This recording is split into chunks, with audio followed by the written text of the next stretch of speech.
Hello and welcome. I'm Scott Dennis. And I'm Haley Bilgus. Thank you for joining us tonight. Our top story, a Bradenton mother guilty of manslaughter in the death of her 4-year-old son learns her fate in court today. Diana Marr was sentenced to more than 2 decades in prison and probation after 4-year-old Alexander was found beaten to death. ABC 7's Jess Dowdrick has the latest from the courtroom. Despite several family members and friends taking the stand to plea for a lenient punishment for Diana Marr, Judge Hunter Carroll sentenced Marr to 20 years in prison, followed by 10 of probation. She's been a mess because of Alex dying, and she doesn't sleep, and she just cries a lot.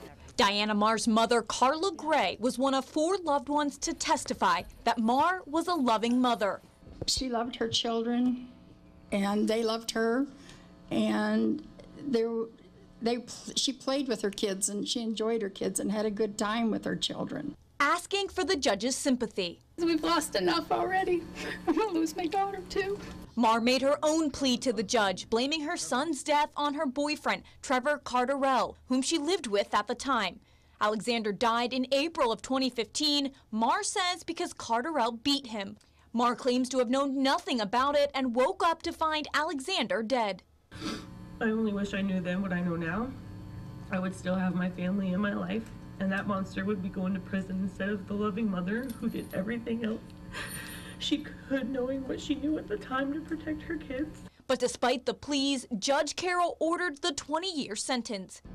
This case is a tragedy, as you know, Ms. Marr. Alexander just did not need to die.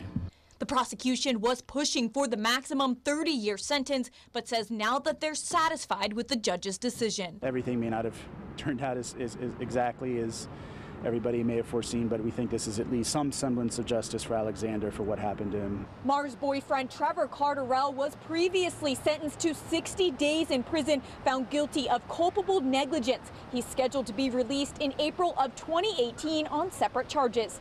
In Manatee County, Jess Dowdrick, ABC 7, your Suncoast News.